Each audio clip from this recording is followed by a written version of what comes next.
No es algo de lo que podamos estar orgullosos, pero lamentablemente es nuestra realidad, más cruda, más visceral. Ahora bien, la guerra no solo es un ingrediente inherente a la vida y evolución del hombre, sino también es un saber, una técnica, una estrategia. Es la forma de conflicto sociopolítico más grave entre dos o más grupos humanos, y quizá una de las más antiguas de todas las relaciones internacionales. Por ello, es que toda guerra necesita una diagramación, la cual supone la creación de una estrategia militar. Esta consiste en un esquema implementado por las organizaciones militares para intentar alcanzar los objetivos estratégicos que se han fijado, y se ocupa del planeamiento y dirección de las campañas bélicas, así como también del movimiento y disposición estratégica de las Fuerzas Armadas. El padre de la estrategia militar moderna, Karl von Clausewitz, la definía como el empleo de las batallas para conseguir el fin de la guerra. La palabra estrategia deriva del latín estrategia y del griego stratos, ejército, y agen, conductor o guía. Significa entonces el arte de dirigir las operaciones militares.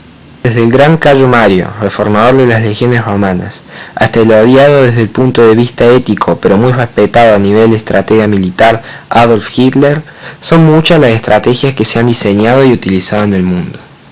Nosotros viajaremos al pasado para analizar 4 estrategias bélicas: las falanges macedonias, las legiones romanas, la guerra de trincheras y la guerra relámpago o Blitzkrieg. Las falanges macedonias. El martillo y el yunque de Alejandro Magno. La falange macedonia era una formación de infantería creada y usada por Filipo II y más tarde por su hijo Alejandro Magno en su conquista del Imperio Persa. Esta formación predominó en las batallas durante el periodo helenístico hasta ser reemplazada por las legiones romanas. Fue elevada al cenit de su efectividad por Alejandro y en el mundo griego se la consideraba un sistema de combate invencible hasta las derrotas de Cinocéfalos y Pydna. Su unidad principal era similar a la de los hoplitas espartanos. Estaban dotados de una larga pica denominada sarisa, la cual tenía una longitud de 6 a 7 metros y medio de largo. La falange en el ejército de Alejandro. La falange jugaba el papel principal en la estrategia que llevó a Alejandro Magno a no perder ninguna batalla. Se le llamaba martillo y yunque y se desarrollaba en 2 fases, una primera llevada a cabo por los falangistas y una segunda en donde tenía acción la caballería. El nombre de la estrategia deriva de la función que cada uno cumplía en esta táctica.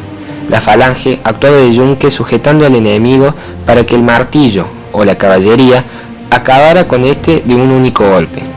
En el reino de Macedonia, la caballería era la fuerza principal antes de la aparición de la falange y jugó un importante papel junto a esta, permitiendo la ruptura del frente adversario o bien aportando rápidamente refuerzos donde se necesitaran. La ausencia de la silla de montar, entonces desconocida en Europa, limitaba su armamento.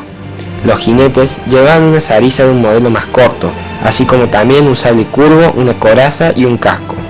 Esta fuerza de gran movilidad estaba acompañada de otros tipos de combatientes a caballo, como por ejemplo los arqueros. La táctica del martillo y yunque, sin embargo, tenía un impedimento. No podía realizarse a menos que los 2 ejércitos tuvieran más o menos un número similar de efectivos, ya que consistía en encerrar al contrario por los lados. En ella, el martillo correspondía a la caballería pesada y el yunque a la falange y los hipaspistas. En la película Alexander, se observa cómo en la batalla de Gaugamela contra Darío III de Persia, Alejandro utiliza la estructura de falanges y caballería, pese a que no hace uso del martillo y del yunque, dada la gran cantidad de efectivos con que contaba el rey persa. La falange alejandrina fue algo permanente y característico en todas sus batallas, así como también la formación falange-caballería. Fases del martillo y del yunque. Fase 1. El martillo.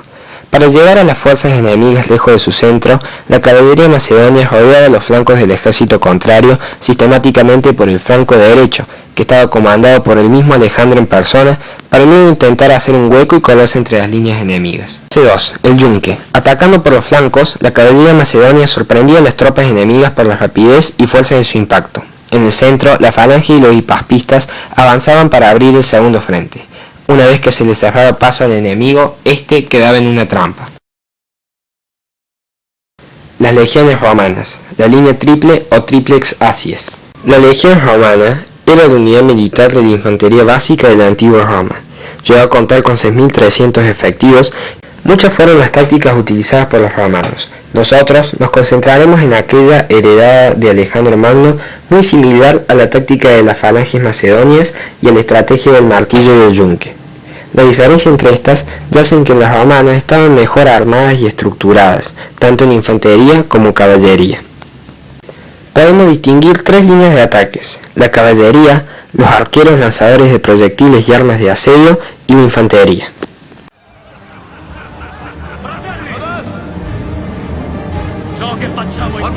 La primera cumplía una función muy similar a la planteada por el rey de Macedonia, la cual consistía en ser la parte de atrás del ataque y cumplir con la tarea de encerrar a las tropas enemigas, de tal manera que fuesen atacadas desde todos los flancos posibles, generando así una desconcentración e imposibilidad de huir. Vemos también una diferencia con la táctica helénica, que yace en que los romanos formaban una estructura cerrada mucho más fuerte y sólida que los griegos, ya que su objetivo, si bien era la conquista, era también conseguir prisioneros que contribuyeran a la expansión del imperio, mientras que Alejandro planteaba solamente una política expansionista. La línea de los arqueros, por su parte, tenía el objetivo de desgastar a los rivales antes del enfrentamiento cuerpo a cuerpo, llegando incluso a matarlos con flechas y flechas incendiarias.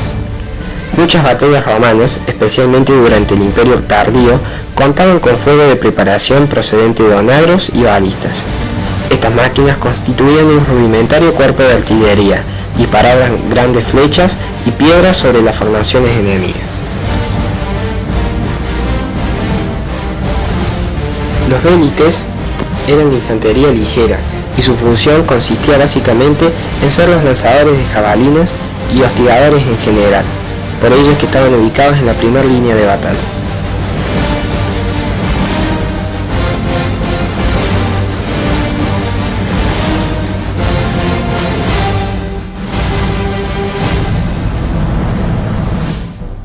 Infantería pesada.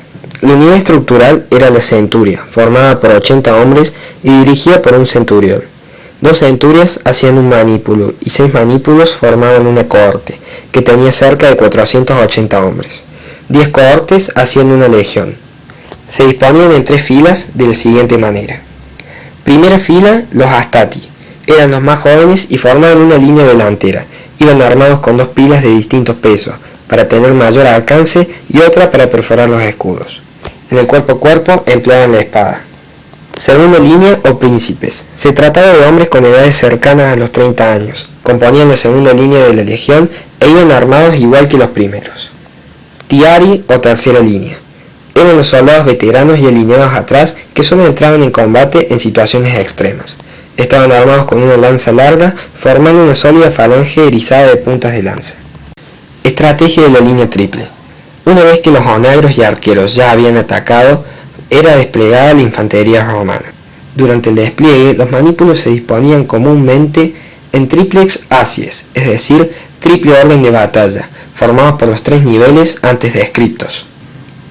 Los astati en primer lugar, los príncipes en segundo y los tiaris al último. Los vélites o infantería ligera se disponían aún más adelante en una línea continua y poco compacta. Mientras el ejército se aproximaba al enemigo, los vélites lanzaban sus jabalinas y retrocedían por los huecos entre las líneas de los astati. Una vez que se retiraban los vélites, la centuria posterior marcharía hacia la izquierda y adelante, presentando así una línea sólida de combate. El mismo procedimiento se repetiría en las distintas líneas según existiese necesidad de ello. Al mismo tiempo se desplegaba la caballería encerrando al enemigo y negándole toda posibilidad de escape. Las legiones entraban en acción. La guerra de trincheras.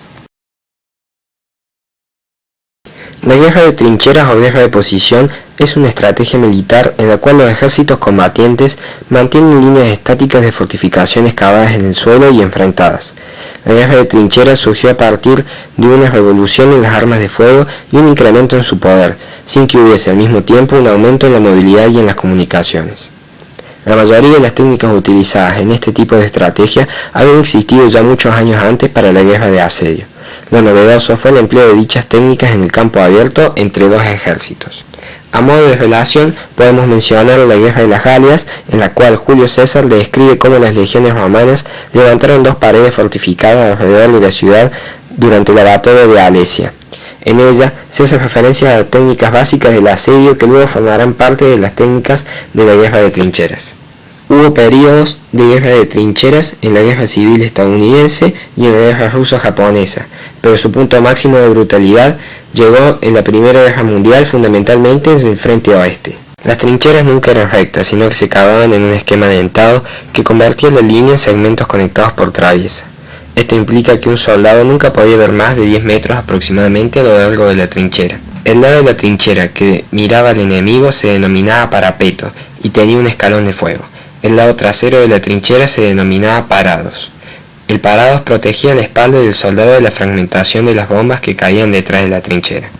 Se construían refugios de distintos grados de lujo en la retaguardia de la trinchera a modo de apoyo. La estructura básica consistía de 3 líneas de trincheras. La primera, la de soporte y la de reserva, conectadas entre sí por túneles, y una línea de fondo donde se encontraba la artillería pesada, además de las ya citadas ametralladoras en la parte superior. La guerra de trincheras se centra en 2 principios fundamentales: guerra de desgaste y batallas de ruptura. La guerra de desgaste es el procedimiento de infligir bajas progresivamente al enemigo hasta que finalmente sea incapaz de continuar. Las batallas de ruptura, por su parte, buscan un enfrentamiento decisivo, en el cual las posiciones enemigas sean penetradas por las fuerzas atacantes, explotando las fuerzas de refresco de dicha brecha, posiblemente la caballería. Blitzkrieg, la guerra relámpago. Schlagen Sie hart und schnell. Golpee duramente y rápido. Blitzkrieg es una estrategia militar de combate que se basa en el movimiento permanente hacia adelante. Mientras la infantería copa la línea enemiga de defensa y la fija al terreno, los vehículos acorazados, sirviendo de punta de lanza, penetran en el sistema de defensa, seguidos de la artillería autopropulsada y la infantería motorizada, a gran velocidad y no permitiendo que el enemigo reaccione, creando grandes embolsamientos de tropas y destruyendo las líneas de comunicaciones, puestos de mando y líneas de suministro. Mientras que la infantería de pie empieza a penetrar en territorio enemigo, repitiendo este esquema una y otra vez y llevando a la desarticulación total del ejército contrario. Utiliza también la aviación como artillería de largo alcance que impide la llegada de refuerzos al frente principal. Está basada en el uso masivo de vehículos blindados, infantería mecanizada, artillería y bombarderos rápidos, y tiene como elementos principales la rapidez, sorpresa, coordinación de las fuerzas involucradas y la concentración de todo el ataque en un solo sector de las posiciones enemigas. Esta estrategia tenía una dependencia importante con el relieve. El terreno debía ser idealmente plano, firme, sin obstáculos naturales o fortificaciones e intercalando carreteras y vías de trenes. Fases de la Blitzkrieg. La infantería del frente fija al enemigo en toda la longitud del frente mientras oculta con cortinas de humo sus movimientos. Las fuerzas acorazadas irrumpen el frente acompañadas de la artillería autopropulsada y la infantería motorizada. Fase 2. La artillería autopropulsada y la infantería motorizada eliminan los focos de resistencia y protegen los flancos, mientras bombarderos atacan la línea de retaguardia, comunicaciones y reservas. Fase 3. Las vanguardias acorazadas atacan la retaguardia ocupando nudos de carreteras y puestos de mando. La infantería empieza a avanzar destruyendo lo poco que queda de la organización defensiva enemiga. Fase 4. Se repiten sucesivamente una y otra vez las 3 primeras fases.